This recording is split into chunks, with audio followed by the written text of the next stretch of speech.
Hey, casual crypto investor family. It is the casual crypto investor. I apologize for bringing you this video a little late today. Work has been a little hectic for me. Again, this is my busy season at work, so I got to kind of lock in. But nevertheless, I'm also locked into this crypto market. Things are kind of turning around just a little bit. We got XRP that's doing very well. It's up over almost close to 6.5% over the past 7 days, sitting at 264. I want to say I saw it as high around 270 today. I was checking my phone while I was working, and I saw that we were pumping a little bit. I even saw Bitcoin as high as around 115,000 dollars. So it looks like the crypto market is trying to come back a little bit, but we're currently at the time of this video, we are down. I have a lot of information to share with you. I feel like, in this crypto market, it's kind of like a seesaw. If you haven't checked out my video that I did yesterday, please go back and watch it. And definitely compare it. And when you watch the video, also too as well, look at the prices of where we are. When I made the video, look at where we are today. And we did have a little bit of a pump. And a lot of that's based off the content that I shared and some of the catalysts that were kind of coming down the pipeline. And I'm kind of going to do the same thing like I did yesterday in this video. We have some new things that I feel like are very bullish. But again, without some good news, you also got to have the bad. And so there's some catalysts that kind of make me a little concerned, and I'm going to go over that in a minute. But hopefully you enjoy this content. If you're liking my content, make sure you subscribe. I greatly appreciate it. I appreciate every single one of you guys that are in the trenches, that are in this crypto market. I appreciate you. I don't care if it's 5 people or 500 people watching. I just appreciate you that you're stopping by and watching my video. So nevertheless, let's get into it. Right now, we're down almost close to 1%. We're sitting at a $3.85 trillion market cap. Bitcoin is sitting at 114,000. It's kind of fighting to try to get back up to 120, but we shall see. We have a lot of things, as I mentioned in my last video. We have rate cuts. We have things like the agreement between the U.S. and China. It looks like that's going to kind of come to a head, and that they're going to be finalizing a deal fairly soon, which is great for crypto. But again, we have some things out there that I don't know, man. My spidey sensors are kind of going off a little bit. So XRP doing very well, sitting at $2.64. I know we were as low as around $2.30 over the past week or so. So looks like XRP is also trying to come back too as well. All right. Quick shameless plug. Make sure to follow me on X if you want to stay updated in regards to what's happening in the crypto space, as well as what's happening with the casual crypto investor. So make sure, if you feel free, to lock in with me on there, and let's get into this news. All right. So first off, we have just in gold falls under $4,000. I think that this is very bullish, in my opinion, for crypto. We shall see what happens, but that goes to maybe show that people are, having some more confidence in the stock market and are looking to pull some of that money out of gold and put it into other assets. And I feel like that could be other bank products. It could be crypto, and it could also be the stock market. So in some ways, this is kind of bullish for crypto, in my opinion. But let me know in the comment section what you think about this. But it does fall. Gold is falling under $4,000, which, in my opinion, is a good sign for crypto. All right. So that's positive news number one. All right.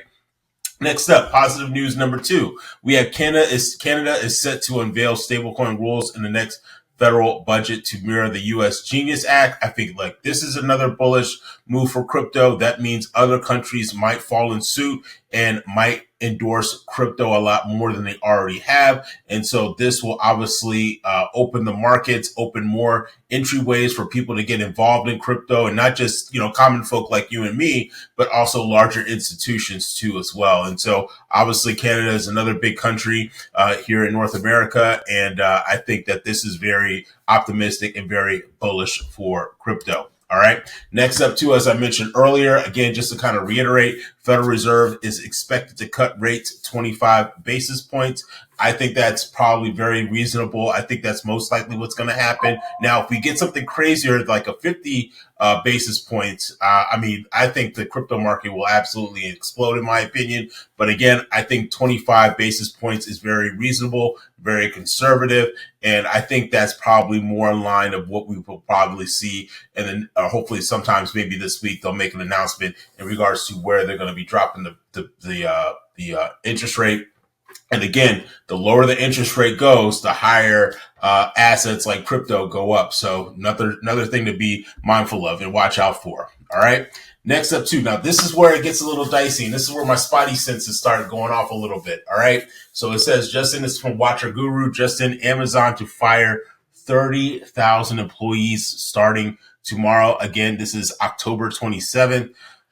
Man, between government shutdown, between massive layoffs, my spidey senses are going off.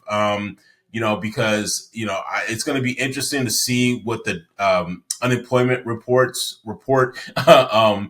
next, or what I think first week of November, if I'm not mistaken. Obviously, I think those job numbers are going to come down.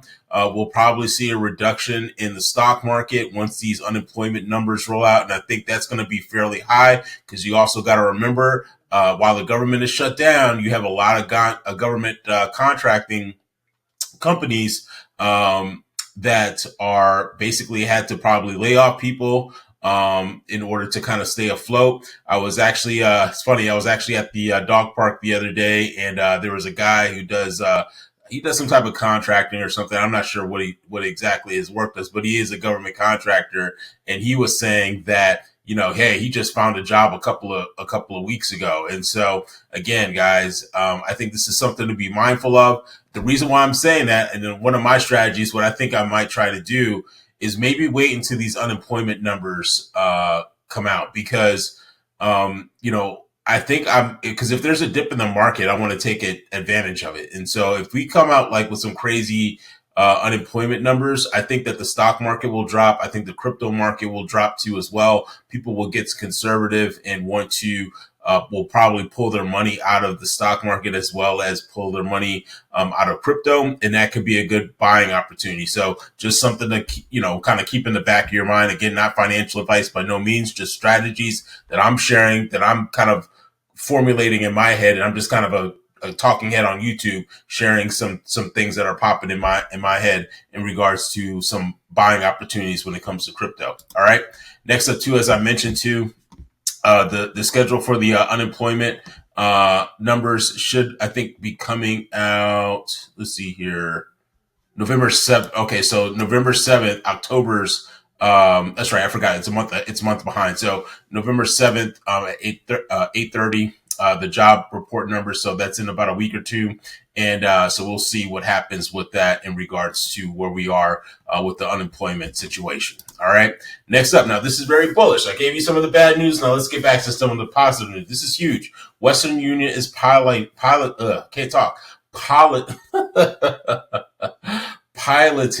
stable settlement rails to speed up across border payments and cut reliance on SWIFT. Okay, this is bullish. All right, now do you think they could be testing USDC? They could be testing Tether, but just a hunch, they could also be partnering or maybe testing RLUSD. Just a thought. Not saying that they are, but if they're testing, all right, if they're trying to cut reliance on SWIFT, then I mean, you got to believe that RLUSD and Ripple is definitely probably one of those companies that they could be testing with. All right. And it says right here, CEO Devin McGranahan, we see stablecoins as an opportunity, not a threat. Absolutely. The technology. All right. I'm very bullish. I'm thinking that it's probably XRP and Ripple, man, and RLUSD. Okay. That's my thought. That's what I'm putting in my head. All right. But again, I could be absolutely wrong. But when you look at stable coins and good, solid, reliable stable coins out there that people trust, they trust USDC, they trust RLUSD rather.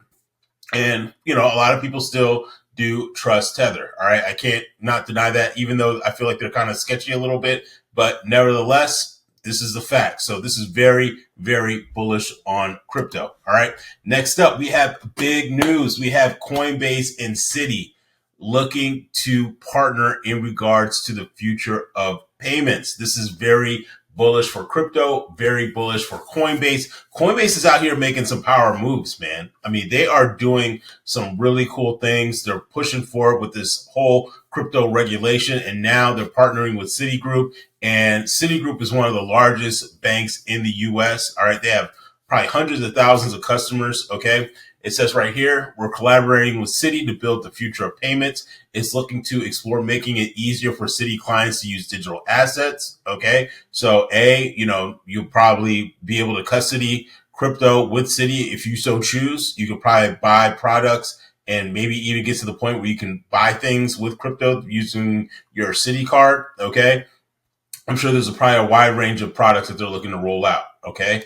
Next up, they also have unlocking the power of stablecoins for payments. Okay. So that's going back. So we're going back to the whole stablecoin, Western Union, Citi. I got to believe that RLUSD in some way, shape, or form is part of that equation. Also, too, as well, improving on and off ramps, which I think is a huge barrier for a lot of people when it comes to crypto, right? A lot of people don't know how to use a wallet and all the digital wallets and passwords and all that kind of stuff.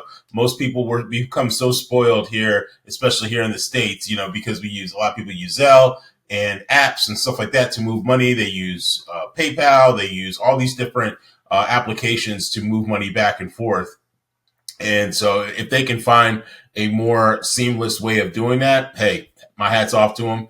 And it says right here, time to make digital assets an integral part of the global economy. And man, I got to clap it up for that. I definitely feel the same way. I think we do need to work with crypto instead of working against crypto. All right.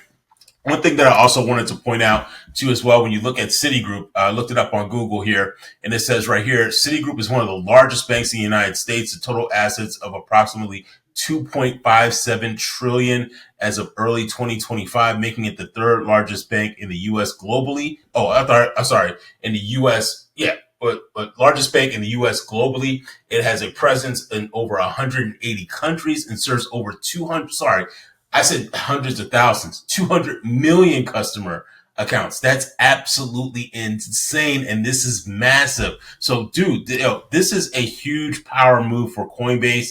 If they can partner and onboard these people and get them involved in crypto, holy cow. I mean, can you imagine the supply shock if people, now I'm not saying that's if every person, realistically, every person that has a Citi account is not going to get involved in crypto. But if they can find it and make it more accessible for people to access crypto, and they can kind of share the benefits of getting involved in the crypto space. In addition to that, if they can also match some of the interest returns that you can get with stablecoins, guys, this is huge. All right. This is massive. And especially, I mean, because honestly, if you hold USDC on a Coinbase account, you can get 4 or 5% interest on that money versus holding it in Citibank, you get like fractions of a percent. It's a no brainer. So if they can increase people's interest returns on their bank,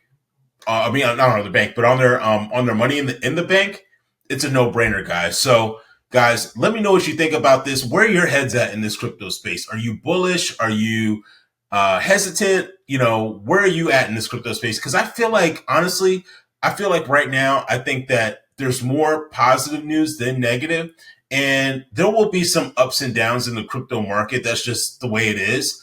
But I think there's more and more potential for upside, or more and more upside potential for crypto, rather, than it's ever been in the past, 5-6 years, at least for me, that I've been involved in crypto. So let me know in the comments what you think. Hopefully you enjoyed this content. If you like my videos, make sure you subscribe so you can stay locked in, and I will see you all in the next one. Have a good one. Take care. Bye-bye.